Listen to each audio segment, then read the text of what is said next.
ಇವಾಗ ನಮ್ಮ ಜೊತೆ ಹನುಮಂತವ್ರು ಇದ್ದಾರೆ. ಅವ್ರನ್ನ ಕಾರ್ಯಕ್ರಮಕ್ಕೆ ಸ್ವಾಗತ ಮಾಡೋಣ. ಏನಪ್ಪ ಅಂತಂದ್ರೆ ಇಷ್ಟೋ ಮಟ್ಟ ಅವರು ಬೆಳಗ್ಗೆ ಕೆಲಸದಲ್ಲಿ ಬ್ಯುಸಿ ಆಗಿದ್ರು. ಯಾಕಂದ್ರೆ ಫುಡ್ ತರಬೇಕಾ, ಫೀಡ್ ಹಾಕಬೇಕಾ, ಕ್ಲೀನಿಂಗ್ ಮಾಡಬೇಕಾ, ಹೆವಿ ವರ್ಕ್ ಅಂತ ಪಾಪ ಅವರು ನಮ್ಮ ಟೈಮ್ ಕೊಟ್ಟಿದ್ದಾರೆ. Really great for that. ನಾವು ಥ್ಯಾಂಕ್ಸ್ ಹೇಳ್ತಾ ಅವ್ರನ್ನ ಕಾರ್ಯಕ್ರಮಕ್ಕೆ ವೆಲ್ಕಮ್ ಮಾಡೋಣ. ಕಾರ್ಯಕ್ರಮಕ್ಕೆ ಸ್ವಾಗತ. Thank you. ಬನ್ರಿ, ನಿಮ್ದು ಫಾರ್ಮ್ ನೀವು ಭೇಟಿ ಮಾಡ್ತೀನಿ. ನಮ್ಮ ಫಾರ್ಮ್ ಇದೆ, ನಮ್ಮ ಕಷ್ಟ ಅನ್ನೋದು ಏನು ಅನ್ನೋದು ನಿಮ್ಗೆ ಹೇಳ್ತೀನಿ, ನೋಡಿ ಬರ್ರಿ. ಎಸ್ ಸರ್, ನಾವು ಇವಾಗ ಫಾರ್ಮ್ ಒಳಗಡೆ ಹೋಗೋಣ. ಇವಾಗ ಹನುಮಂತ್ ಅವರು ನಮ್ಮ ಜೊತೆ ಇದ್ದಾರೆ. ಏನಪ್ಪಾ ಅಂತಂದ್ರೆ ಹನುಮಂತ್ ಅವರು ಈ ಫೀಲ್ಡ್ ಹೆಂಗೆ ಬಂದ್ರು, ಈ ಫೀಲ್ಡ್ ಬರೋಕ್ಕಿಂತ ಮೊದಲು ಅವ್ರು ಏನು ಮಾಡ್ತಿದ್ರು, ಎಷ್ಟು ಕಷ್ಟ ಇತ್ತು ಅನ್ನೋದನ್ನ ಪ್ರತಿಯೊಂದು ಇಂಚಿಂಚು ಮಾಹಿತಿ ಕೊಡ್ತಾ ಹೋಗ್ತೀನಿ. ಯಾಕಂತಂದ್ರೆ ಸುಮಾರು 1 ತಿಂಗಳಿಂದ ನಾನು ಹನುಮಂತರು ಫಾಲೋ ಅಪ್ ಮಾಡ್ತಾ ಇದ್ದೆ. ಅವ್ರು ಏನು ಹೇಳ್ತಾ ಇದ್ರು, ಸರ್ ಡೆಫಿನೆಟ್ಲಿ ಮಾಡೋಣ ಸರ್, ಅದಕ್ಕೆ ಅದು ಒಂದು ಟೈಮ್ ಬರಲಿ ಅಂತ ಹೇಳ್ತಾ ಇದ್ದಾರೆ. ಇವತ್ತು ಫಾರ್ಮ್ನ ತುಂಬ ಚೆನ್ನಾಗಿ ಕ್ಲೀನ್ ಮಾಡ್ಕೊಂಡಿದ್ದಾರೆ, ತುಂಬ ಫಾರ್ಮ್ನ ಕರೆಕ್ಟಾಗಿ ಮೇಂಟೈನ್ ಮಾಡ್ಕೊಂಡಿದ್ದಾರೆ. ಪ್ರತಿಯೊಂದು ಹಂದಿನೂ ಯಾವ್ಯಾವ ಥರ ಇದೆ, ಬೆಳವಣಿಗೆ ಯಾವ ಥರ ಇದೆ, ಸುಮಾರು ಹಂದಿಗಳಿದ್ವು ಇಲ್ಲಿ. ಬಟ್ ಕೆಲವೊಂದು ಹಂದಿಗಳನ್ನ ಅವರು ಮಾರ ಕೊಟ್ಟಿದ್ದಾರಂತ. ಬಟ್ ಎಷ್ಟು ಇದಾವೆ ಇವಾಗ ಅದ್ರ ಬಗ್ಗೆ ಮಾಹಿತಿ ಕೊಡ್ತಾ ಹೋಗ್ತೀನಿ. ಹಾಗಿದ್ರೆ ಇವಾಗ ಫುಲ್ ಕ್ಲೀನ್ ಆಗಿ ಇವಾಗ ಹಂದಿ ಸಾಕಾಣಿಕೆ ಉದ್ಯಮ ಯಾವ ತರ ಬೆಳೆದಿದೆ ಅನ್ನೋದ್ರ ಬಗ್ಗೆ ನಾನು ನಿಮಗೆ ಮಾಹಿತಿ ಕೊಡ್ತಾ ಹೋಗ್ತೀನಿ. ಬನ್ನಿ. ಇಲ್ಲಿ ನೀವು ನೋಡ್ತಿದ್ರೆ ಹಂದಿಗಳಿಗೆ ಪ್ರತಿಯೊಂದು ಅದರದೇ ಒಂದು ಕಂಫಾರ್ಟ್ಮೆಂಟ್ ಮಾಡ್ಕೊಂಡಿದ್ದಾರೆ. ಗಂಡು ಹಂದಿಗೆ ಒಂದು ಕಂಫಾರ್ಟ್ಮೆಂಟ್, ಹೆಣ್ಣು ಹಂದಿಗಳಿಗೆ ಒಂದು ಕಂಫಾರ್ಟ್ಮೆಂಟ್, ಅದಾದ್ಮೇಲೆ ಕ್ರಾಸಿಂಗ್ ಬಂದಿರ್ತಾವಲ್ಲ ಅದಕ್ಕೊಂದು ಕಂಫಾರ್ಟ್ಮೆಂಟ್, ಅದಾದ್ಮೇಲೆ ಪ್ರೆಗ್ನೆನ್ಸಿ ಆಗ್ತಾವಲ್ಲ ಅದಕ್ಕೊಂದು ಕಂಫಾರ್ಟ್ಮೆಂಟ್, ಪ್ರೆಗ್ನೆನ್ಸಿ ಆದ್ಮೇಲೆ ಡೆಲಿವರಿ ಆಗ್ತಾವಲ್ಲ ಅದಕ್ಕೊಂದು ಕಂಫಾರ್ಟ್ಮೆಂಟ್, ಡೆಲಿವರಿ ಆದ್ಮೇಲೆ ಮರಿಗಳು ಬೆಳ್ತಾವಲ್ಲ ಅದಕ್ಕೆ ಬೇರೆ ಬೇರೆ ಬೇರೆ ಕಂಫಾರ್ಟ್ಮೆಂಟ್ ಮಾಡ್ಕೊಂಡಿದ್ದಾರೆ. ಫಸ್ಟ್ ಕಂಫಾರ್ಟ್ಮೆಂಟ್ ಇಂದ ಹೊರಡೋಣ ಇವಾಗ. ಫಸ್ಟ್ ಕಂಪಾರ್ಟ್ಮೆಂಟ್ ಸರ್, ಏನೇನಿದೆ ಫಸ್ಟ್ ಕಂಪಾರ್ಟ್ಮೆಂಟ್ ಅಲ್ಲಿ? ಇಲ್ಲಿದೆ ಅಲ್ಲ, ಇದು ಯಾಕ್ಸರ್ ಸರ್. ಇದು ಯಾಕ್ಸರ್ ಅಲ್ಲಿ ಎಲ್ಲರೂ ವೈಟ್ ಯಾಕ್ಸರ್ ಅಂತಾರೆ. ಯಾಕ್ಸರ್ ಅದಂದ್ರೆ ಅದಕ್ಕೆ ಸಂಬಂಧ ಇಲ್ಲ. ಬ್ಲ್ಯಾಕ್ ಇದ್ರೂ ಯಾಕ್ಸರ್ ಅಂತಾರೆ, ವೈಟ್ ಇದ್ರು ಯಾಕ್ಸರ್ ಅಂತಾರೆ. ಅದಕ್ಕೆ ಸರ್ ಇದು ಈಗ ಡೆಲಿವರಿಗೆ ಬಂದಿದೆ ಸರ್. ಇದು ಈಗ 15 ದಿವಸ ಆದರೆ ಡೆಲಿವರಿ ಆಗುತ್ತೆ. ಇದು ಒಂದು 10 ಹಂದಿಯನ್ನು ಒಂದ್ರಾಗ ಹಾಕ್ತೇವೆ ಸರ್ ನಾವು ಗೂಡ್ನಾಗ. ಅವು ಯಾವ ಡೆಲಿವರಿಗೆ ಬರುತ್ತಾವಲ್ಲ, ಕೆಚ್ಚಲು ಯಾವ ಬಿಡುತ್ತಾವಲ್ಲ ಅವನ್ನ ಬೇರೆ ಹಾಕ್ತೇವೆ ಸರ್ ನಾವು. ಈಗ ಇಲ್ಲಿ ನಾನು ಡೆಲಿವರಿ ರೂಮ್ದಾಗ ಹಾಕ್ತಿದ್ದೆ ಸರ್. ಅದನ್ನು ಈಗ ಹಾಕಿಬಿಟ್ರೆ ಏನಾಗುತ್ತೆ, ಕಾಲು ಹಿಡಿತಾವೆ ಸರ್. ನಾವೇನು ಮಾಡ್ತೀವಿ ಸರ್, ಒಂದು 3-4 ದಿನ ಡೆಲಿವರಿ ಆಗತ್ತೆ ಅಂತದ ಅವ್ರು ಡೆಲಿವರಿ ಶಿಫ್ಟ್ ಮಾಡ್ತೇವೆ ಸರ್. ನಾವು ಶಿಫ್ಟ್ ಮಾಡಿ ಆವಾಗ ಮರಿ ಹಾಕಿದ್ಮ್ಯಾಗ ಅದರಲ್ಲಿ ಏನು ಮಾಡ್ತೀವಿ, 8 ದಿನ ಅಲ್ಲಿ ಇಡ್ತೇವೆ ಸರ್. 8 ದಿನ ಆದ್ಮೇಲೆ ಮತ್ತೆ ಬೇರೆ ಕಡೆ ಶಿಫ್ಟ್ ಮಾಡ್ತೇವೆ ಸರ್. ಸರ್ ಇವಾಗ ಡೆಲಿವರಿ ಯಾವಾಗ ಆಗುತ್ತೆ ಅಂತ ಹೇಗೆ ಗೊತ್ತಾಗುತ್ತೆ ನಿಮ್ಗೆ? ನಮ್ಗೆ ಗೊತ್ತಾಗುತ್ತೆ ಸರ್. ಅದು ಕೆಚ್ಚಲು ಬಿಡ್ತಾ ಇರ್ತಾವೆ ಸರ್, ಕೆಚ್ಚಲು ಬಿಡ್ತಾ ಹೋಗುತ್ತೆ. ಅದು ಕೆಚ್ಚಲು ಯಾವ ತರ ಜಾಸ್ತಿ ಬರುತ್ತಲ್ಲ ಅವಾಗ ನಾವು ಚೇಂಜ್ ಮಾಡ್ತೇವೆ ಸರ್. ಓಕೆ, ಅವಾಗ ಚೇಂಜ್ ಮಾಡ್ತಾ ಇದ್ದಾಗ ಅವಾಗ ಏನ್ ಮಾಡುತ್ತೆ, ಕೆಚ್ಚಲು ಬಂದು ಬರ್ತಾ ಅದು ಊಟದ ಟೈಮ್ದಾಗೆ ಒಂದೊಂದು ಹಂದಿ ಏನ್ ಮಾಡ್ತಾರೆ ಸರ್, ಊಟ ಬಿಟ್ಟು ಬಿಡ್ತವೆ. ಮರಿ ಹಾಕೋ ಟೈಮ್ದಾಗೆ ಊಟ ಬಿಟ್ಟು ಬಿಡ್ತವೆ. ಒಂದ್ ಹಂದಿ ಏನ್ ಮಾಡ್ತವೆ, ಊಟ ಮಾಡ್ಕೊಂತಾನೆ ಮರಿ ಹಾಕ್ತವೆ. ಸರ್ ನಿಮ್ಮಲ್ಲಿ ಯಾವ್ದಾವ್ದು ಬ್ರೀಡ್ಗಳು ಇದಾವೆ ಸರ್ ನಿಮ್ಮಲ್ಲಿ? ನಮ್ಮಲ್ಲಿ ಡ್ಯೂರಾಕ್ ಇದೆ, ಯಾಕ್ಸರ್ ಇದೆ ಸರ್, 2 ಇದೆ. ಓಕೆ ಸರ್, ನೀವು ಡ್ಯೂರಾಕ್ ಮತ್ತು ಯಾಕ್ಸರ್ನ ಎದಕ್ಕೆ ಚೂಸ್ ಮಾಡ್ಕೊಂಡ್ರಿ ಸರ್? ನಾವು ಮೊದ್ಲು ಯಾಕ್ಸರೇ ಮಾಡ್ತಿದ್ದೆ. ಈಗ ಮಾರ್ಕೆಟಿಂಗ್ ಡ್ಯೂರಾಕ್ ಅಂತ ಇರೋದು ಸಂಬಂಧ ಡ್ಯೂರಾಕ್ ತಂದಿದೆ ಸರ್. ಕೇರಳಕ್ಕೆ ಹೋಗಿ ತಂದಿದೆ ಸರ್ ಡ್ಯೂರಾಕ್. ಸರ್ ನಿಮ್ ಪ್ರಕಾರ ಯಾವ್ದು ಚೆನ್ನಾಗಿದೆ ಸರ್? ಯಾಕ್ಸರ್ ಚೆನ್ನಾಗಿದೆ, ಡ್ಯೂರಾಕ್ ಚೆನ್ನಾಗಿದೆ, ಲ್ಯಾಂಡ್ ರೇಸ್ ಚೆನ್ನಾಗಿದೆ? ನನಗೆ ಅನಿಸಿ ಮಾಡಿದ್ರೆ ಯಾಕ್ಸರ್ ಚಲೋ ಸರ್. ಯಾಕ್ಸರ್ ಮರಿ ಚಲೋ ಆಗತ್ತ. ಈ ಡ್ಯೂರಾಕ್ ಅಂತಾರೆ. ಈಗ ನಾ ಮೊನ್ನೆ ಡ್ಯೂರಾಕ್ ತಂದಿದ್ದೇನೆ ಸರ್. ಡ್ಯೂರಾಕ್ ಮೊನ್ನೆ ಡೆಲಿವರಿ ಆಗಿದೆ, 2 ಮರಿ ಹಂದಿ ಹಾಕಿದ್ವಿ. 2 ಮಂದಿ ಫೇಲ್ ಆಗಿದೆ ಸರ್. ಹೌದಾ? ಹಾ ಸರ್. ಯಾವ್ದು ಬದುಕಿಲ್ವಾ? ಬದುಕಿಲ್ಲ ಸರ್. ಈಗ 2 ಹಾಕಿದಾವೆ. ಅವು ಒಂದು 12 ಮರಿ, ಒಂದು 10 ಮರಿ ಹಾಕಿದೆ ಸರ್, ಒಂದು 9 ಮರಿ ಹಾಕಿದೆ ಸರ್. ಅದ್ರಲ್ಲಿ ಒಂದು ಹಂದಿ 9 ಮರಿ ಇದೆ, ಒಂದು ಹಂದಿಯಲ್ಲಿ 7 ಮರಿ ಉಳಿದಿದ್ದಾವೆ ಸರ್. ಸರ್ ನೀವು ಹಂದಿ ಸಾಕಾಣಿಕೆ ಮಾಡೋಕ್ಕಿಂತ ಪೂರ್ವದಲ್ಲಿ ತಾವೇನ್ ಮಾಡ್ತಾ ಇದ್ರಿ? ಸರ್ ನಾ ಮೊದಲು ಶಾಲಿಗೆ ಹೋಗ್ತಿದ್ದೆ ಸರ್. ಶಾಲಿಗೆ ಹೋಗೋ ಮುಂದೆ ನಮಗೂ ಶಾಲಿಗೆ ತಲೆಗೆ ಅಭ್ಯಾಸ ಹತ್ತಲಿಲ್ಲ. ಅವಾಗ ಏನು ಮಾಡ್ತಿದ್ದೆ, ಬೀದಿ ಹಂದಿ ಸಾಕ್ತಿದ್ದೆ ಸರ್. ಬೀದಿ ಹಂದಿ ಸಾಕಿದಾಗ ಈ ಕಾರ್ಪೊರೇಷನ್ದವ್ರು ಏನು ಮಾಡಿದ್ರು, ಅವು ಹಂದಿ ಎಲ್ಲ ತೊಗೊಂಡೋಗಿ ಜಂಗಲ್ದಾಗ ಬಿಡಾಕತ್ರು. ಆ ಟೈಮ್ದಾಗ ನಮ್ಗೇನಾಯ್ತು, ಇದು ಮಾಡಿದ್ರೆ ನಾವು ಇದರಲ್ಲೇ ಹೋಗ್ಬಿಟ್ಟೆವು ಅಂತ ಹೇಳ್ಬಿಟ್ಟು ತಲೆಯಾಗಿ ಬಂದುಬಿಟ್ಟು ಇದು ಫಾರ್ಮ್ ಚಾಲು ಮಾಡಿದ್ದೇನೆ ಸರ್. ಚಾಲು ಮಾಡಿಬಿಟ್ಟು 1 ವರ್ಷ ಆಯ್ತು ಸರ್. ಈ ಫಾರ್ಮ್ ಚಾಲೂ ಮಾಡೋಕೆ ನೀವು ಎಷ್ಟು ಬಂಡವಾಳ ಹಾಕಿದ್ರಿ ಸರ್? ಇದು ಬಂಡವಾಳ ಸರ್, ಇದಕ್ಕೆ 10 ಲಕ್ಷ ರೂಪಾಯಿ ಬಂಡವಾಳ ಮೊದಲು ಶೆಡ್ಡಿಗೆ ಹಾಕಿದ್ವಿ ಸರ್. ಮತ್ತು ಶೆಡ್ಡಿಗೆ ಹಾಕಿದ ಮ್ಯಾಗೆ ಮತ್ತೆ ಸ್ಟಾಪ್ ಮಾಡಿದ್ವಿ ಸರ್. ಇದನ್ನು ಸ್ಟಾಪ್ ಮಾಡಿ ಮತ್ತು ಸ್ವಲ್ಪ ಬೇರೆಯವ್ರ ಕಡೆ ಸ್ವಲ್ಪ ಸಾಲ ಮಾಡಿದ್ವಿ ಸರ್. ಒಂದು 5 ಲಕ್ಷ ರೂಪಾಯಿ ಸಾಲ ಮಾಡಿ ಮರಿ ತೊಗೊಂಬಂದಿವಿ ಸರ್. ಮರಿ ತೊಗೊಂಬಂದು ಬೆಳೆಸಿದ್ವಿ ಸರ್. ಬೆಳೆಸಿದಾಗ ಏನಾಯಿತು, ಅವಕರಿಂದ ಮರಿ ಉತ್ಪನ್ನ ಮಾಡಬೇಕನ್ನೋದು ನಾನಿಂದ ರೈತರಿಗೆ ಕೊಡಬೇಕು. ಈಗ ನಾ ಬೇರೆ ಕಡೆ ತಂದಿದ್ದೇನೆ ಅಂದ್ರೆ ನಾನು ರೈತರಿಗೆ 4 ಮಂದಿಗೆ ಕೊಟ್ಟು ಇದಾಗಬೇಕನ್ನೋ ಉದ್ದೇಶಕ್ಕೋಸ್ಕರ ನಾನು ಮರಿ ತೆಗಿತಾ ಇದ್ದೇನೆ ಸರ್. ಈಗ ನಾನು ದೊಡ್ಡ ಹಂದಿ 70 ಹಂದಿದ್ದಾವೆ ಸರ್. ಕ್ರಾಸಿಂಗ್ ಮಾಡೋ 70 ಹಂದಿದಾಗ ಮರಿ ತೆಗ್ಸಿ ಮೊನ್ನೆ ಮರಿ ತೆಗ್ಸಿದೆ ಸರ್. ಒಂದು 4 ಮಂದಿ ರೈತರಿಗೆ ಕೊಟ್ಟಿದ್ದೇನೆ ಸರ್ ಮರಿ. ಈಗ ನನ್ನಲ್ಲಿ 200 ಹಂದಿದ್ದಾವೆ ಸರ್. ದೊಡ್ಡ ಒಂದು 70 ಇದೆ ಸರ್. ಮರಿ ಒಂದು 120 ಮರಿ ಇದಾವೆ ಸರ್. ಸರ್ ನೀವು 10 ಲಕ್ಷ ರೂಪಾಯಿ ಕೊಟ್ಟು ಶೆಡ್ ಕಟ್ಟಿದ್ರಿ ಅಂದ್ರಲ್ಲ? ಹಾಂ ಸರ್. ಬ್ಯಾಂಕಿನ ಸೌಲಭ್ಯಗಳು ಏನಾದ್ರು ತೊಗೊಂಡ್ರ? ಬ್ಯಾಂಕಿದ ಏನು ಸೌಲಭ್ಯ ತಗೊಂಡಿಲ್ಲ ಸರ್. ನಮ್ಮ ಹೆಣ್ಮಕ್ಳು ಇದಾರಲ್ಲ, ಅವ್ರ ತಾಯಿ ತಂದೆ ಕಡೆ ಸ್ವಲ್ಪ ದುಡ್ಡು ಇಸ್ಕೊಂಡಿದ್ವಿ ಸರ್. ಅವ್ರ ಕಡೆ ಇಸ್ಕೊಂಡು ಗಸ್ ಮಾಡಿದ್ವಿ ಸರ್. ಇದನ್ನು ಮಾಡಿದ್ವಿ. ಆಮ್ಯಾಗ ಏನಾಯ್ತು ಸರ್, ಮಾಡ್ತಾ ಮತ್ತೆ ನಮ್ಮ ರಿಲೇಷನ್ದಾಗ ಇವರು ಹೆಲ್ಪ್ ಮಾಡಿದ್ರಿ ಸರ್. ನಮ್ಗೆ ಅವ್ರ ದುಡ್ಡು ಹೆಲ್ಪ್ ಮಾಡಿದ್ದಾರೆ. ಅದು ಮಾಡಿಬಿಟ್ಟು ಗಾಸ್ ಈಗ ಎಲ್ಲ ಮಾಡಿದ್ದೇನೆ ಸರ್. ಅವ್ರು ಯಾರು ಇನ್ನ ಕೇಳಿಲ್ಲ. ನಾಟಕ ಸರ್ ನಮ್ದು ಸ್ವಲ್ಪ ಬಂಗಾರ ಇತ್ತು ಸರ್, ಬ್ಯಾಂಕ್ದಾಗ ಒತ್ತಿ ಇಟ್ಟ ಗಾಸ ಮತ್ತು ಮರಿ ತೊಗೊಂಬಂದಾರ ಸರ್. 5 ಲಕ್ಷ ರೂಪಾಯಿ ಬಂಗಾರ ಒತ್ತಿ ಇಟ್ಬಿಟ್ಟು ಹೆಣ್ಮಕ್ಳದು ನಂದು ಎಲ್ಲ ಮನೆ ಸ್ವಲ್ಪ ಫ್ಯಾಮಿಲಿದು ಇಸ್ಕೊಂಡ್ಬಿಟ್ಟು ಹಾಕಿಬಿಟ್ಟು ಮತ್ತು ಮರಿ ತೊಗೊಂಡ್ಬಂದು ಹಾಕಿದ್ದೇನೆ ಸರ್. ನಡಕ್ಕೆ ಏನಾಯ್ತು ಮತ್ತೆ ಇದರ ಬೀಡದಲ್ಲಿ ಗಂಡುಗಳು ಎಲ್ಲ ಮಿಕ್ಸ್ ಕೊಡ್ತಾರೆ ಸರ್. ನಾವು ಹೋದ್ರೆ ಎಲ್ಲ ಎಣ್ಣೆ ಕೊಡೋದಿಲ್ಲ, ಎಲ್ಲ ಮಿಕ್ಸ್ ಕೊಡ್ತಾರ. ಆ ಮಿಕ್ಸ್ದಲ್ಲಿ ಏನಿದೆ ಅರ್ಧ ಹೆಣ್ಣು ಅರ್ಧ ಗಂಡು ಇದಾವಲ್ಲ, ಗಂಡು ಅರ್ಧ ಕೊಟ್ಟುಬಿಟ್ಟು ಅರ್ಧ ಏನಿದೆಯಲ್ಲ ಸರ್ ಅರ್ಧ ಮಂದಿ ಸ್ವಲ್ಪ ಸಾಲ ಹರಿದಿದ್ದೇನೆ ಸರ್ ನಾನು. ಅಂತಂದ್ರೆ ನೀವು ಈ ಫಾರ್ಮ್ ಸ್ಟಾರ್ಟ್ ಮಾಡೋವಾಗ ನಿಮ್ಮತ್ತ ಒಂದ್ ರೂಪಾಯಿ ದುಡ್ಡಿಲ್ಲ ಸರ್. ಅಂದ್ರೆ ನೀವು ಸ್ಟಾರ್ಟ್ ಮಾಡಿದ್ದು ಸಾಲ ಮಾಡಿದ್ದೇನೆ ಸರ್. ಅಂತ ಬರ್ತಾ ನೀವು ಬೆಳವಣಿಗೆ ಹೆಂಗ ಆಗ್ತಾ ಜಾಸ್ತಿ ದೊಡ್ಡ ಪ್ರಮಾಣದಲ್ಲಿ ಮಾಡಿದ್ದೇನೆ ಸರ್. ಮೊದ್ಲು ಸಣ್ಣದಿತ್ತು ಸರ್, ಒಂದ್ 10-15 ಅಷ್ಟೇ ಇದ್ವು. ಮತ್ತೆ ಆಮ್ಯಾಗ ಬರ್ತಾ ದೊಡ್ಡದು ಮಾಡಿದ್ದೇನೆ ಸರ್. ಸರ್ ಇವಾಗ ನೀವು ಯಾರ ಹತ್ರ ಟ್ರೈನಿಂಗ್ ಆದ್ರೂ ಏನಾದ್ರು ತಗೊಂಡಿದ್ರ ಹಂದಿ ಸಾಕಾಣಿಕೆ ಮಾಡ್ಬೇಕಂತ ಹೇಳಿ? ಸರ್ ಯಾರ ಕಡೆ ಟ್ರೈನಿಂಗ್ ಇಲ್ಲ. ನಾ ಮೊದಲಿಂದ ನಾನು ಸಾಲಿ ಕಲೀಲಾರ್ದಾಗ ಮುಂದರಿಂದ ಇದು ಹಂದಿ ಸಾಕ್ಬೇಕನ್ನೋ ಸಾಧನೆ ಇತ್ತು ಸರ್. ಮಾಡ್ಬೇಕಂತ ಹೇಳ್ಬಿಟ್ಟು ಇಷ್ಟು ದಿನದ ನಾನು ಶ್ರಮ ಪಟ್ಟಿದ್ದಕ್ಕೂ ವ್ಯಕ್ತ ಆಗೈತೆ ಸರ್. ಯಾಕಂದ್ರೆ ಮಾಡ್ಬೇಕು ಅನ್ನೋದಿತ್ತು, ನನ್ಗೆ ಹೆಲ್ಪ್ ಮಾಡಿದ್ರು ಸರ್. ಇಂದು ನಮ್ಮ ಮಾವುಗಳು ನಮ್ಮ ರಿಲೇಷನ್ ಅವರೆಲ್ಲ ಹೆಲ್ಪ್ ಮಾಡಿದ್ರು. ಅಂತಂದ್ರೆ ನೀವು ಏನಪ್ಪಾ ಅಂತಂದ್ರೆ ನೀವು ಯಾವ್ದೇ ಟ್ರೈನಿಂಗ್ ತಗೊಂಡಿಲ್ಲ, ನೀವು ಯಾವ್ದು ಕಡೆ ಸಲಹೆನೆ ತಗೊಂಡಿಲ್ಲ. ನಿಮ್ಮ ಪೂರ್ವಜರು ಏನಪ್ಪಾ ಅಂತಂದ್ರೆ ಹೊರಗಡೆ ಹಂದಿ ಬಿಟ್ಟು ಸಾಕ್ತಾ ಇದ್ರು. ಕೆಲವು ಕಾರಣಾಂತರಗಳಿಂದ ಅದ್ ಮಾಡಕ್ ಆಗದೆ ಇರೋ ಕಾರಣ ಏನಾದ್ರು ಇದೇ ಫೀಲ್ಡ್ ಅಲ್ಲಿ ಏನೋ ಮಾಡ್ಬೇಕು ಸ್ವಂತ ಇದರಿಂದ ನೀವು ಸ್ಟಾರ್ಟ್ ಮಾಡಿದ್ರಿ. ಸ್ವಂತ ಶ್ರಮದಿಂದ ಮಾಡಿದ್ರಿ ಸರ್, ಇನ್ನೊಬ್ಬರ ಕಡೆಯಿಂದ. ನಮಗ್ ಮತ್ತ ಈ ಊರಾಗ ಎರಿಕೊಪ್ಪದಾಗ ಸರ್ ರೈತರು ಬಾಳ ಹೆಲ್ಪ್ ಮಾಡ್ಯಾರ ಸರ್. ರೈತರು ಹಂದಿ ತೆಗೆದ್ ಬಿಡೋಣ ಊರಾಗಿನ ಹಂದಿ ತೆಗೆದ್ಬಿಟ್ಟು ಫಾರ್ಮ್ ಮಾಡ್ಕೊ, ನಿಮ್ಮ ಅವ್ರದ್ದು ಹೊಲ ಐತಿ ಅದ್ರಾಗ ಫಾರ್ಮ್ ಮಾಡ್ಕೊಂಡಾಗ ಚಲೋ ಆಗು ಅಂತ ಹೇಳ್ಬಿಟ್ಟು ಅವ್ರು ಅದನ್ನು ಹೇಳಿದಾರೆ ಸರ್. ನಮ್ಮ ಊರಾಗ ನೀ ಗಾಡಿ ತಗೊಂಡ್ ಬಾ, ಮನಿಗೆ ಒಂದ್ ಡಬ್ಬಿ ತಗೊಂಬಾ, ಮನಿ ಡಬ್ಬಿ ಇಡುವ ಎಲ್ಲ ಮುಸ್ರಿ ಕೊಡ್ತೇವೆ, ನೀವು ತಗೊಂಡೋಗಿ ಸಾಕಂತ ಅದನ್ನು ಸಲಹೆ ಕೊಟ್ಟಿದ್ದಾರೆ. ಅಂತಂದ್ರೆ ಈ ಭಾಗದ ಅಂದ್ರೆ ಏರಿಕೊಪ್ಪ ಭಾಗದ ರೈತರು ಬಹಳ ಹೆಲ್ಪ್ ಇದ್ದಾರೆ ಸರ್. ತುಂಬಾ ಸಹಾಯ ಮಾಡಿದ್ದಾರೆ ಅಂತ ಹೇಳ್ತಾರೆ. ಬಹಳ ಹೆಲ್ಪ್ ಸರ್. ಅವ್ರು ಎಷ್ಟು ನಾನು ಹೊಗಳಿದ್ರು ಕೂಡ ಇದಾಗೋದಿಲ್ಲ ಸರ್, ಅಷ್ಟು ನನಗೆ ಬಿದ್ದದ್ ಮಾಡಿದಾರೆ ಸರ್. ಒಂದ್ ಏನೋ ಇಲ್ಲ ಅಂದ್ರೂ ಕೂಡ ಸರ್ ನನಗೆ ಕೊಟ್ಟು ನಡೆಸ್ಯಾರ ಸರ್ ರೈತರು. ಅವ್ರಿಗೆ ಎಷ್ಟು ನಾವು ಹೇಳಿದ್ರು ಕೂಡ ಸರ್ ಕಡಿಮೆನೇ ಸರ್. ಸರ್ ಇವಾಗ ಇದು ಶೆಡ್ ಇದೆ ಅಲ್ಲ, ಸೈಜ್ ಏನಿದೆ ಸರ್ ಇದು? ಸೈಜ್ ಸರ್ ಹಿಂಗ್ 120 ಇದೆ ಸರ್. 120 ಉದ್ದ ಸರ್ 120, ಹಿಂಗ್ 36 ಇದೆ ಸರ್. 36 ಫೀಟ್ ಆಗಲ್ಲ. 36. ಹೈಟ್ ಎಷ್ಟಿದೆ? ಹೈಟ್ ಸರ್ ಒಂದ್ ಕಡೆ 11 ಫುಟ್ ಇದೆ ಸರ್, ಇಲ್ಲಿ 9 ಫುಟ್ ಇದೆ ಸರ್, ಅಲ್ಲಿ 8 ಫುಟ್ ಇದೆ ಸರ್. Okay sir, 11, 9, 8. ಹ್ಞೂ ಸರ್, ಕರೆಕ್ಟ್ ಅಲ್ಲ ಸರ್? ಸರ್ ಇವಾಗ ಇದೇ ತರ ಶೆಡ್ ಮಾಡ್ಕೋಬೇಕಂತ ನಿಮ್ಗೆ ಯಾಕೆ ಅನಿಸ್ತು ಸರ್? ಇಲ್ಲ ಸರ್, ನಾವು ನೋಡಿದ್ವಿ, ಬಂಡವಾಳ ನೋಡಿದ್ವಲ್ಲ ಸರ್, ಬಂಡವಾಳ ನಮ್ಮಲ್ಲಿ ಇಲ್ಲ, ಬಂಡವಾಳ ಇಲ್ಲ. ಈಗ ಕಂಪೌಂಡ್ ಕಟ್ಟಿದ್ರೆ ಬಂಡವಾಳ ಎಷ್ಟಾಗುತ್ತೆ, ಇದಕ್ಕೆ ಎಷ್ಟಾಗುತ್ತೆ ಅಂತೇಳಿ ನಾವು ಎಲ್ಲ ಇದು ಮಾಡಿದ್ವಿ ಸರ್.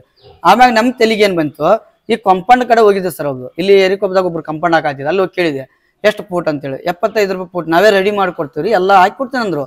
ಅಂದ್ಮ್ಯಾಗ ಏನಾಗಿತ್ತು, ಮತ್ತೆ ಇದಾದ್ರೆ ಸಸ್ತ ಆಗುತ್ತೆ. ಬ್ಲಾಕ್ ತಗೊಂಬಂದು ಕಟ್ಟಿಬಿಟ್ಟು ಗೋಂಡಿನ ಕರ್ಕೊಂಡ್ಬರ್ಬೇಕು, ಅದು ಗಿಲಾ ಮಾಡಿಸ್ಬೇಕು, ಉಸಿಗೆ ಎಲ್ಲ ಅದನ್ನೇ ಹಾಕಿ ಇದನ್ನ ಮಾಡ್ಬಿಟ್ಟು ಒಳಗೆ ಅದ ಬ್ಲಾಕ್ಲೇ ಕಟ್ಬಿಟ್ರೆ ಆಗತ್ತ ಅಂತ ಹೇಳ್ಬಿಟ್ಟು ಹೊರಗಿಂದೆಲ್ಲ ಇದು ಮಾಡಿದೆ ಸರ್. ಸರ್ ಹೊರಗಡೆ ಏನೋ ಮೋಲ್ಡಿಂಗ್ಸ್ ಏನಿದೆಲ್ಲ ಫಿಟ್ ಮಾಡ್ತಾ ಬಂದ್ರಿ, ಮಾಡಿದ್ರೆ ಸರ್. ಅಂತಂದ್ರೆ ಬ್ಲಾಕ್ಸ್ ಉದ್ದ ಬ್ಲಾಕ್ಸ್ ಬರ್ತಾವ, ಅದನ್ನ ಕೆಳಗಡೆ ನೆಲದಲ್ಲಿ ಹೋಗ್ಬಿಟ್ಟು ನಡಕ ಬ್ಲಾಕ್ಸ್ ಹಾಕೋಂತ ಬಂದ್ರಿ ಸರ್.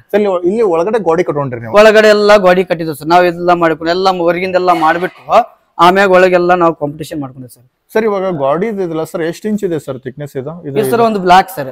ಸರ್ ಒಂದು ಬ್ಲಾಕ್ ಸಿಮೆಂಟ್ ಬಾಕ್ಸ್ ಬರುತ್ತೆ. ಹಾ ಸಿಮೆಂಟ್ ಸರ್. ಒಂದು ಸರ್ ಇದು ಏನು ಕಂಫರ್ಟ್ಮೆಂಟ್ಸ್ ಏನಿದೆ ಸರ್? ಇದು ಸೈಜ್ ಏನಿದೆ ಸರ್? ಇದು ಸೈಜ್ ಸರ್ ಇದು ಹಿಂಗು 16 ಇದೆ ಸರ್, ಹಿಂಗು 16 ಇದೆ ಇದು ಸರ್. ಇದು 16 ಅಂತ ಯಾವ್ದು ಚೂಸ್ ಮಾಡ್ಕೊಂಡ್ರಿ ಸರ್ ನೀವು? ಸರ್ ಅಂದ್ರೆ ಎಷ್ಟು ರೂಮ್ ಆಗುತ್ತವೆ, ಹಂದಿ ಎಷ್ಟು ಅಂತ ಸರ್, ವಾತಾವರಣ ಎಷ್ಟು ಅಗಲ ಇರುತ್ತಲ್ಲ ಸರ್, ಅದು ಹಂದಿಗೆ ಅಡ್ಡಾಡಕ್ಕೆ ಅನುಕೂಲ ಆಗುತ್ತೆ, ಕಾಲಾಗುರ ಆಗುತ್ತೆ. ಒಂದು ಟೈಮ್ ನಾವು ಡೆಲಿವರಿ ಆಗೋ ಟೈಮ್ದಾಗ ಸರ್ ನಾವ್ ಇರೋದಿಲ್ಲ, ಡೆಲಿವರಿ ಆಯ್ತಂದ್ರೆ ಒಂದ್ ಕಡೆ ಹೋಗಿ ಯಾವ್ದೋ ಒಂದು ಮೂಲೆ ಒಂದು ಮರಿ ಹಾಕಿದ್ರು ಕೂಡ ನಾವ್ ಬಂದು ತೆಗಿಬಹುದು ಸರ್. ಅಂತಂದ್ರೆ ನಾವು 20x20 ಮಾಡ್ಕೋಬಹುದು ಸರ್. ಅಂತಂದ್ರೆ ನಮ್ದು ಎಷ್ಟು ಬಜೆಟ್ ಎಷ್ಟಿದೆ ಅದ್ರ ಮೇಲೆ ನಾವು ಡಿಫ್ರೆನ್ಸ್ ಸರ್. ನಮ್ ಕಡೆ ಎಷ್ಟು ದುಡ್ಡು ಇದೆಯಲ್ಲ ಅಷ್ಟೇ ಅದ್ರ ಮೇಲೆ ಡಿಫ್ರೆನ್ಸ್ ಸರ್.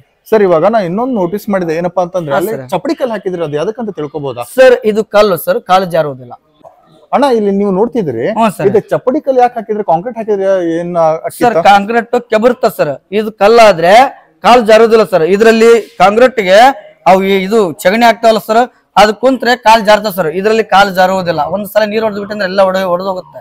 ಅದ್ರ ಸಂಬಂಧ ನೀವು ಚಪ್ಪಡಿ ಕಲ್ಲು ಹಾಕಿದ್ದೇವೆ ಸರ್. ಸರ್ ಕೆಲವೊಂದು ಹೈಟೆಕ್ ಫಾರ್ಮ್ ಒಳಗೆಲ್ಲ ಫ್ಲಾಟ್ ಇರ್ತಲ್ಲ, ಅದ್ರ ಬಗ್ಗೆ ಏನ್ ಹೇಳಕ್ ಇಷ್ಟಪಡ್ತೀರಿ ಸರ್? ಅವ್ರವ್ರ ಚಾಯ್ಸಿಂಗ್ ಸರ್, ಅವ್ರವ್ರ ಚಾಯ್ಸಿಂಗ್. ನನ್ ಚಾಯ್ಸಿಂಗ್ ಅಂದ್ರೆ ಇದೆ ಸರ್. ಯಾಕಂದ್ರೆ ಇದು ನೋಡಿ ಸರ್, ಅಲ್ಲಿ ಅಡ್ಡಾಡ್ತಿದ್ದಾವೆ ಹಂದಿ, ಕಾಲು ಜಾರುದಿಲ್ಲ ಸರ್, ಕಾಲು ಗ್ರಿಪ್ ಸಿಗುತ್ತೆ. ಇದಾಗಿದ್ರೆ ಕಾಂಕ್ರೀಟ್ ಆದ್ರೆ ಏನಾಗುತ್ತೆ, ಕಾಲು ಜಾರುತ್ತೆ ಸರ್.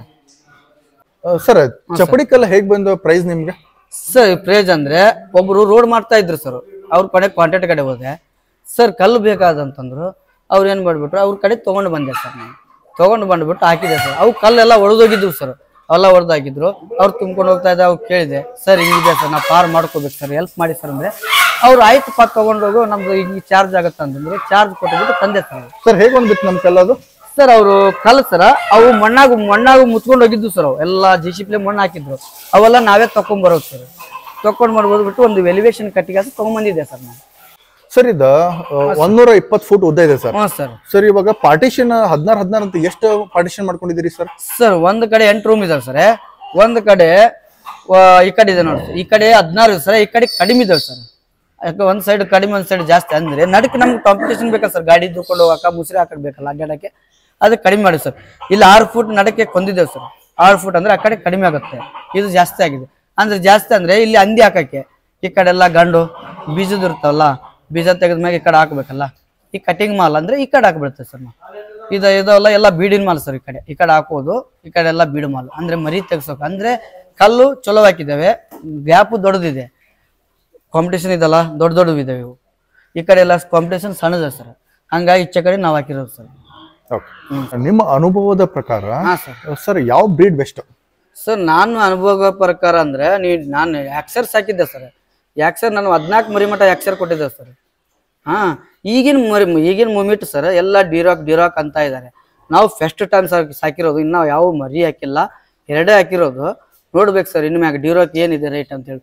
ಎಲ್ಲ ಮಾರ್ಕೆಟ್ದಲ್ಲಿ ಬೇರೆ ಡಿರಾಕ್ ಅಂತ ಇದ್ದಾರೆ. ಅದೇ ಡಿರಾಕ್ದಾಗ ಏನಿದೆ ಗೊತ್ತಿಲ್ಲ, ಎಲ್ಲ ಸೇಮೇ ಸರ್. ಅಂದೆ ಅಂದಂಗೆ ಎಲ್ಲ ಒಂದೇ, ಮರಿ ಹಾಕೋದು ಒಂದೇ, ತೂಕ ಬರೋದು ಒಂದೇ. ಆದ್ರೆ ಡ್ಯೂರಾಕ್ದಾಗ ಅಂತದ್ ಏನಿದೆ ಅಂತ ನಮ್ಗೆ ಗೊತ್ತಿಲ್ಲ ಸರ್. ಸರ್ ನಿಮ್ ಪ್ರಕಾರ ಯಾಕ್ಷರಲ್ಲಿ ಒಂದ್ಸಲ ಮರಿ ಹಾಕಿದ್ರೆ ಎಷ್ಟು ಮರಿ ಆಗುತ್ತೆ ಸರ್? 14 ಮರಿ ಮಟ್ಟ ಆಗತ್ತೆ. ಪೆಸ್ಟ್ ನೋಡಿ ಸರ್, ಫೆಸ್ಟ್ ಮರಿ ಹಾಕೋದೆ ಫೆಸ್ಟ್ ಬೀಡ್ನಾಗ 8 ಹಾಕೋದು 6, 5, 7. 2ನೇ ಬೀಡಿಗೆ ಆಗತ್ತೆ ಸರ್ 9 ಮಟ್ಟ ಆಗತ್ತೆ. 3ನೇ ಬೀಡಿಗಿದ್ದಲ್ಲಿ 10 ಮರಿ ಕಂಪಲ್ಸರಿ ಹಾಕತ್ತೆ. ಓಕೆ, ಅಂತಂದ್ರೆ ಎವರೇಜ್ 10 ಮರಿ ಹಾಕತ್ತೆ. ಸರ್ ಇವಾಗ ಒಂದು ಹಂದಿ ಬೆಳವಣಿಗೆ ಆಗ್ಬೇಕಂದ್ರೆ ಎಷ್ಟು ಟೈಮ್ ತೊಗೊಳ್ತೀವಿ ಸರ್? 6 ತಿಂಗಳು ಬೇಕೇ ಸರ್. ಮಿನಿಮಮ್ 6 ತಿಂಗಳೊಳಗಡೆ ಎಷ್ಟು ಕೆಜಿ ಬರ್ತೈತೆ ಸರ್ ಅದು? ಒಂದು ನಾವು ಸರ್ ಬೆಳೆಸಿದಂಗಿರುತ್ತೆ ಸರ್. ನಾವು ಹೆಂಗ್ ಫುಡ್ ಕೊಡ್ತೇವೆ, ಅದಕ್ಕೆ ಹೆಂಗ್ ಇಂಜೆಕ್ಷನ್ ಕೊಡ್ತೇವೆ, ಯಾವ ತರ ಟ್ರೀಟ್ಮೆಂಟ್ ಕೊಡ್ತೇವಲ್ಲ ಆ ತರ ಸರ್. ಈಗ ಅವ್ದು ಹಂದಿ ಅದಕ್ಕೆ ಜ್ವರ ಬಂದ್ರೆ ಅದಕ್ಕೆ ಟ್ರೀಟ್ಮೆಂಟ್ ಕೊಡ್ಲಾರ್ದಂಗೆ ಹೋದ್ರೆ ಅದು ಬೆಳೆಯೋದಿಲ್ಲ, ಅದಕ್ಕೆ ನಾವು ಟ್ರೀಟ್ಮೆಂಟ್ ಕೊಡ್ಬೇಕು ಸರ್. ಸರ್ ಇವಾಗ ಫುಡ್ ನೀವು ಯಾವ ತರ ಫುಡ್ ಕೊಡ್ತಾ ಇದ್ರಿ ಸರ್? ನಾವು ವೇಸ್ಟ್ ಸರ್, ಹೋಟೆಲ್ದಾಗ ವೇಸ್ಟ್ ತರ್ತೀವಿ ಸರ್. ಸರ್ ಹೋಟೆಲ್ ಒಳಗೆ ವೇಸ್ಟ್ ಅಂತಂದ್ರೆ ನೀವು ಅವ್ರ ಜೊತೆ ಯಾವ ತರ ಮಾತಾಡ್ಕೊಳ್ತೀರಿ ನೀವು? ಸರ್ ಹೋಗ್ತೇವಿ, ಕೇಳ್ತೇವಿ ಸರ್. ಅವ್ರು ವೇಸ್ಟ್ ಇರುತ್ತೆ, ಅವ್ರು ಚಲ್ತಾ ಇರ್ತಾರ ಸರ್. ಅವ್ರಿಗೆ ಮೊದಲೇ ಹೋಗುತ್ತಾರೆ ಸಾಕಂತ ಇರ್ತಾರೆ. ಅವ್ರಾದ್ರೂ ಕರಪ್ಷನ್ ಕೊಡ್ಲೇಬೇಕು. ಆದ್ರೆ ನಾವು ಹೋಗಿ ಕೇಳ್ತಾರೆ, ನಮ್ಗೆ ಕೊಡ್ತಾರೆ ಸರ್.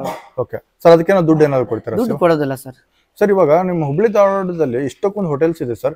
ಇವಾಗ ನಿಮ್ಗೆ ಅದ್ರ ವೇಸ್ಟ್ ಸಾಕಾಗತ್ತಾ ಅಥವಾ ಇನ್ನೂ ಬೇಕಾಗಿದೆ ನಿಮ್ಗೆ? ಸರ್ ನಾವೀಗ ದೊಡ್ಡ ಪ್ರಮಾಣದಾಗ ಮಾಡ್ಬೇಕು ಅನ್ನೋದು ಇದೆ ಸರ್. ಮುಂದಕ್ಕೆ ನೋಡ್ಬೇಕು ಸರ್. ಈಗ ಮುಂದಕ್ಕೆ ಈಗ ನನಗೆ ಈಗ ಸದ್ಯಕ್ಕೆ ಇಷ್ಟ ಇದೆ ಸರ್. ಈಗ ನಾವು ಮತ್ತೆ ಫಾರ್ಮ್ ಮಾಡಿದ್ರೆ ಮತ್ತೆ ಹೋಟೆಲ್ ಹುಡುಕಲೇಬೇಕು ಸರ್ ನಾನು. ಅಂತಂದ್ರೆ ನೀವು ಹೋಟೆಲ್ ಜೊತೆ ಅವ್ರ ಜೊತೆ ಮಾತಾಡ್ಕೊಂಡು ವೇಸ್ಟ್ ಏನಿದೆ, ದೊಡ್ಡ ಫ್ಯಾಕ್ಟ್ರೀಸ್ ಇರುತ್ತೆ ಸರ್, ಬೆಡ್ ಫ್ಯಾಕ್ಟ್ರಿ, ಅವಲಕ್ಕಿ ಫ್ಯಾಕ್ಟ್ರೀಸ್ ಇರುತ್ತೆ, ಅಲ್ಲಿ ಹೋಗಿ ನೀವು ತಗೊಂಡ್ಬರ್ಬೋದು ಸರ್. ಅಂತ ಫ್ಯಾಕ್ಟ್ರಿಯಲ್ಲಿ ತರೋದಿಲ್ಲ ಸರ್ ನಾವು. ಯಾಕೆ? ಯಾಕಂದ್ರೆ ಅವ್ರು ಕೊಡೋದಿಲ್ಲ ಸರ್. ಕೊಡೋದಿಲ್ಲ ಸರ್. ಅವ್ರು ಕೊಡೋದು ವೇಸ್ಟ್ ಆಗೋದಿಲ್ಲ ಸರ್. ಅಲ್ಲಿ ವೇಸ್ಟ್ ಆಗೋದಿಲ್ಲ ಅಂತ ನಾವ್ ಎಲ್ಲಿ ತಗೋತೀವಿ? ಹೋಟೆಲ್ದಾಗ ಚಿಕನ್ ಹೋಟೆಲ್ ಇದು ಅದು ಸಿಗುತ್ತೆ ನಮ್ಗೆ ಸರ್. ಮತ್ತೆ ವೆಜ್ ಸಿಗೋದಿಲ್ಲ, ಯಾಕಂದ್ರೆ ದನದವ್ರು ಒಯ್ತಾರೆ, ಅಲ್ಲಿ ಸಿಗೋದಿಲ್ಲ. ನಮ್ಗೆ ಮಟನ್ ಚಿಕನ್ ಅಂದ್ರೆ ಸಿಗುತ್ತೆ, ಅವ್ರು ಹಾಕೋದಿಲ್ಲ ದನಗಳಿಗೆ. ಸರ್ ಇವಾಗ ಒಂದು ಹಂದಿ ಸರ್ ಒಂದ್ ವರ್ಷದಲ್ಲಿ ಎಷ್ಟು ಸರಿ ಮರಿ ಹಾಕತ್ತೆ?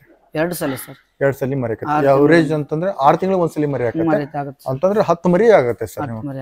ಅಂತಂದ್ರೆ ಸರ್ ನಿಮ್ಮ ಹತ್ರ ಒಂದು 70 ಹಂದಿಗಳಿದಾವ, ಹೆಣ್ಣು ಹಂದಿಗಳಿದಾವ ಸರ್. ಇವಾಗ ಒಂದು ಮರಿ ಇರ್ತೈತಲ್ಲ ಸರ್, ಅದು 6 ತಿಂಗಳಲ್ಲಿ ಎಷ್ಟು ವೇಟ್ ಬರ್ತೈತೆ ಸರ್? ಅದು ಬರುತ್ತೆ ಸರ್ 70-80 kg ಮಟ್ಟ ಬರುತ್ತೆ ಸರ್. ಮಾರ್ಕೆಟಿಗೆ ಸೂಕ್ತವಾದ ವೇಟ್ ಯಾವ್ದು ಇರ್ತೈತೆ ಸರ್? ಅದ ವೇಟ್ ಸರ್ 6 ತಿಂಗಳಾದ್ಮೇಲೆ ಬಂದೇ ಬರುತ್ತೆ ಸರ್ ವೇಟ್. ಅಂದ್ರೆ ಸರ್ ಮಾರ್ಕೆಟಿಗೆ ದೊಡ್ಡದಿದ್ರೆ ಮಾರ್ಕೆಟ್ ಇಲ್ಲ ಸರ್. ಅಂದ್ರೆ ನಿಮ್ ಪ್ರಕಾರ ಒಂದ್ 100 kg ಇದ್ರೆ ನಡೀತೈತೆ? 100 kg ಸರ್. 100 kg ಒಳಗಿದ್ರೆ ಅದಕ್ಕೆ ಮಾರ್ಕೆಟ್ ಚಲೋ ಕೊಡ್ತಾರೆ ಸರ್. 100 kg ಮ್ಯಾಗ ಹೋತೆ ಅಂದ್ರೆ ಅದನ್ನ ಕೇರ್ಲೆಸ್ ಮಾಡ್ತಾರೆ ಸರ್. ಅಂದ್ರೆ ಅದ್ರ ಚರ್ಬಿ ಬಾಳ ಬೀಳುತ್ತೆ, ಅದಕ್ಕೆ ಮಾರ್ಕೆಟ್ ಇಲ್ಲ ಅಂತ ಹೇಳ್ಬಿಟ್ಟು ನಮ್ ಕಡೆ ಕಡಿಮೆ ಕೇಳ್ತಾರೆ ಸರ್. ಅದು ಸರ್ ಇವತ್ತು 9/1/2025 ಇವತ್ತಿನ ಹಂದಿ ಮಾರ್ಕೆಟ್ ಲೈವ್ ಮಾರ್ಕೆಟ್ ಏನಿದೆ ಸರ್ ಪ್ರೈಸ್? ಇವತ್ತು ಪ್ರೈಸ್ ನೋಡಿ ಸರ್, ನಾ ಕೊಟ್ಟಿದ್ದೆ ಸರ್ ಇದರಲ್ಲಿ ಫಾರ್ಮ್ದಾಗೆ 200 ರೂಪಾಯಿದಂಗೆ ಕೊಟ್ಟಿದ್ದೆ. ಇವತ್ತು ಮಾರ್ಕೆಟ್ ಕೇಳ್ತಾರೆ ಸರ್ 180 ರೂಪಾಯಿ ಕೇಳ್ತಾ ಇದ್ದಾರೆ.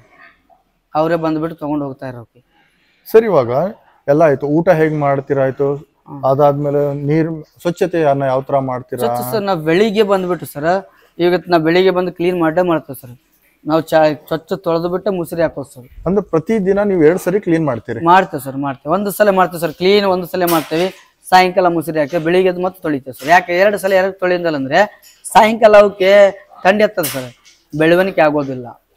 ಅಂತಂದ್ರೆ ಥಂಡಿ ಅಂತಂದ್ರೆ ಬೆಳವಣಿಗೆ ಬರಂಗಿಲ್ಲ, ವೇಟ್ ಬರಂಗಿಲ್ಲ. ಸಾಯಂಕಾಲ ಸರ್ ಮಕ್ಕನಾಗ ಜಾಗ ಬೇಕಲ್ಲ ಅವಕ್ಕೆ, ನಾವು ತೊಳೆದು ಬಿಟ್ಟಿವಿ, ಆರೋದಿಲ್ಲ. ನಾವು ಅದಕ್ಕೆ ಏನ್ ಮಾಡ್ತೇವೆ ಸರ್, ಮಧ್ಯಾಹ್ನ ಟೈಮ್ದಾಗ ನೀರು ಹೊಡಿತೇವೆ ಸರ್. ಬೆಳಗ್ಗೆ ತೊಳೆದ್ವಲ್ಲ ಮಧ್ಯಾಹ್ನ ಟೈಮ್ದಾಗ ನೀರು ಹೊಡಿತೇವೆ, ಬ್ಯಾಸ್ಗ್ಯಾಗ ಹೊಡಿತೇವೆ, ಮಳೆಗಾಲದಾಗ ಕಡಿಮೆ ಹೊಡಿತೇವೆ ಸರ್. ಬ್ಯಾಸ್ಗ್ಯಾಗ ಸರ್ ಡೈಲಿ ಎಷ್ಟು ಟೈಮ್ ಊಟ ಹಾಕ್ತೀರಿ ಸರ್ ತಾವು? ಸರ್ 2 ಟೈಮ್ ಆಗ್ತದೆ ಸರ್ ನಾವು. ಸರ್ ಟೈಮಿಂಗ್ ಏನೇನಿದೆ ಅದಕ್ಕೆ? ಟೈಮ್ ಸರ್ ಬೆಳಗಿನ ಟೈಮ್ ಸಾಯಂಕಾಲ 6 ಗಂಟೆ ಆಗ್ತದೆ ಸರ್. ಸರ್ ಇವಾಗ ಹೋಟೆಲ್ ವೇಸ್ಟ್ ಇಂದ ಡೈಲಿ ಮಾರ್ನಿಂಗ್ ಸಂಜೆ 2 ತಗೊಂಡ್ಬರ್ತಾರೆ, ಒಂದೇ ಸರಿ ಒಂದೇ ಟೈಮ್ ತರ್ತೇವೆ ನಾವು. ಸರ್ ಇವತ್ತು ಹೋಟೆಲ್ ವೇಸ್ಟ್ ತಗೊಂಡ್ಬಂದ್ರೆ ಇವತ್ತೇ ಹಾಕ್ತೀರಾ ಅಥವಾ ನಾಳೆ ಹಾಕ್ತೀರಾ? ಸರ್ ಇವತ್ತು ಹಾಕ್ತೇವೆ ಸರ್. ಸರ್ ಕೆಲವೊಬ್ರು ಹೇಳ್ತಾರೆ ಹೋಟೆಲ್ ವೇಸ್ಟ್ ತಗೊಂಡ್ಬಂದು ಅದಕ್ಕೆ ಬಿಸಿ ಮಾಡಿ ಹಾಕ್ಬೇಕಂತ, ಅದ್ರ ಬಗ್ಗೆ ತಾವೇನ್ ಹೇಳ್ತೀರಿ? ನಾವು ನೋಡಿ ಸರ್ ಒಬ್ಬೊಬ್ರದ್ದು ಇದು ಸರ್, ಒಬ್ಬೊಬ್ರು ಫಾರ್ಮ್ದ ಒಂದೊಂದು ತರ ಮಾತಾಡ್ತಾರೆ. ನಮ್ಮ ಫಾರ್ಮ್ ಪ್ರಕಾರ ನಾವೇನ ಸರ್ ನಾವು ಹಂಗೆ ತಂದು ಹಾಕ್ತೇವೆ ಸರ್. ಇವತ್ತಿಗೆ ನಮ್ಮ ಫಾರ್ಮ್ ನೋಡಿ ಸರ್, ನಮ್ಮ ಫಾರ್ಮ್ದಾಗ ಮರಿ ಇದಾವೆ, ಎಲ್ಲ ಇದಾವೆ, ಹೆಂಗ್ ಬೆಳವಣಿಗೆ ಇದಾವೆ ನೋಡ್ರಿ ಸರ್. ನಂದು ಫಾರ್ಮ್ ಚಾಲು ಆಗ್ಬಿಟ್ಟು 8ನೇ ತಿಂಗಳು 9ನೇ ತಿಂಗಳು ಸರ್. ನಾನು ಫಾರ್ಮ್ದಾಗ ತಂದು ಮರಿ ಹಾಕಿರ್ಬೋದು, ತೊಗೊಂಡು ಬಂದಿದ್ದೆಲ್ಲ ಬೀಡಿಂಗ್ ಸರ್, ಹೊರಗಿಂದ ತಂದಿರೋದು. ನನ್ನಲ್ಲಿ ಬೀಡಿಂಗ್ ಯಾವುದಿಲ್ಲ. ನನ್ನಲ್ಲಿ ಬೀಡಿಂಗ್ ಇರ್ಬೋದು ಅಂದ್ರೆ ಒಂದು 50 ಇರ್ಬೋದು ಅಷ್ಟೇ ಮನಿ ಮಾದು, ಉಳಿಕಿದ್ದೆಲ್ಲ ಹೊರಗಿಂದ ಸರ್. ನನ್ನ ಕಡೆ ನೀವು ನೋಡ್ತಾ ಇದ್ದೀರಾ, ವಿಡಿಯೋ ಮಾಡ್ಕೋರಿ ನೋಡ್ರಿ ಹೆಂಗಿದೆ ಅಂತ. ಯಾಕಂದ್ರೆ ಅಂತಾರೆ ಸರ್ ಅದು ಇದು ಮಾಡ್ಬೇಕಂತ, ಅದೆಲ್ಲ ಡಬಲ್ ಕೆಲಸ ಸರ್. ನಾವು ಹಾಕ್ತಾ ಇರೋದು ತೊಗೊಂಡ್ಬರ್ತೇವೆ ಸರ್, ಅದರಲ್ಲಿ ಕ್ಲೀನ್ ಮಾಡ್ತೇವೆ. ಏನಂದ್ರೆ ಬ್ಯಾಗಡಿ ಗೀಗಡಿ ಎಲ್ಲ ತೆಗೆದ್ಬಿಟ್ಟು ಮುಸುರಿ ಹಾಕ್ತೇವೆ ಸರ್. ನಾವು ಮುಸುರಿ ಹಾಕ್ಬಿಡ್ತೇವೆ. ಅದ್ರಾಗ ಒಂದು ಸರ್ ನಾವು ಯಾವ ಇದು ಇದಲ್ಲ ಸರ್, ಡೆಲಿವರಿ ಯಾವ ಇದ್ದಾವಲ್ಲ ಅವು ಕಡಿಮೆ ಆಗ್ತೇವೆ. ಇವತ್ತು ಫೆಸ್ಟಿಗೆ ಸರ್ ಅವು ಮರಿ ಹಾಕಿದ ಮ್ಯಾಗ ನಾವೇನು ಮಾಡಿದ್ರೆ ಸ್ವಲ್ಪ ಜಾಸ್ತಿ ಹಾಕ್ತೇವೆ. ಅದು ಮರಿ ಸೈಡ್ ಹಾಕ್ತೀವಿ. 2 ತಿಂಗಳಾದ್ಮೇಲೆ ಮರಿ ನಾವು ತೆಗಿತೇವೆ ಸರ್. 2 ತಿಂಗಳಾದ್ಮೇಲೆ ಮರಿ ತೆಗೆದ್ಮ್ಯಾಗ ನಾವೇನು ಮಾಡ್ತೇವೆ, ಆಮ್ಯಾಗ ಅದನ್ನ ಒಂದು 15 ದಿವಸ ಮಟ್ಟ ಕ್ರಾಶಿಂಗ್ ಮಾಡಕ್ ಹೊಡೋದು. ಅದು ಕ್ರಾಶಿಂಗ್ ಆದ್ಮ್ಯಾಗ ನಾವು ಜಾಸ್ತಿ ಹಾಕ್ತೇವೆ ಸರ್. ₹1 ಊಟ ಹಾಕ್ತೇವೆ ಅದಕ್ಕೆ. ₹1 ಊಟ ಹಾಕಿದ್ರೆ ಅದು ಹೆಂಗ ನಾವು ಹೋಗುತ್ತಲ್ಲ ಸರ್, 1 ತಿಂಗಳಾದ್ಮೇಲೆ ಮತ್ತೆ 4ನೇ ಕಡಿಮೆ ಮಾಡಿಬಿಡ್ತೇವೆ ಸರ್. ಮತ್ತೆ 1 ತಿಂಗಳು ಜಾಸ್ತಿ, 2ನೇ ತಿಂಗಳ ಮತ್ತೆ ಅದು 8ನೇ ಕಡಿಮೆ. ಆಮ್ಯಾಗ ಮತ್ತೆ ಏನ್ ಮಾಡ್ತೇವೆ, 4ನೇ ಟೈಮ್ ಆಗ್ತದೆ ಡೆಲಿವರಿ ಟೈಮ್ದಾಗ. 4ನೇ ಭಾಗ ಅಷ್ಟ ಆಗ್ತದೆ ಅಂದ್ರೆ ಮರಿ ಕರೆಕ್ಟ್ ಆಗುತ್ತೆ ಸರ್. ಒಬ್ಬರು ಏನ್ ಮಾಡ್ಬಿಡ್ತಾರೆ, ಹಂಗೆ ಸುರು ಬಿಡ್ತಾರೆ. ಅದು ಸುರಿದ್ರೆ ತಿಂತ ಇದ್ರೆ ಮರಿ ಕರೆಕ್ಟ್ ಆಗೋದಿಲ್ಲ ಸರ್, ಬೆಳವಣಿಗೆ ಆಗೋದಿಲ್ಲ. ಅದಕ್ಕೆ ಹೊಟ್ಟಿ ಒಳಗೆ ಚರ್ಬಿ ಜಾಸ್ತಿ ಆಗತ್ತೆ, ಮರಿಗೆ ಬೆಳವಣಿಗೆ ಇರೋದಿಲ್ಲ.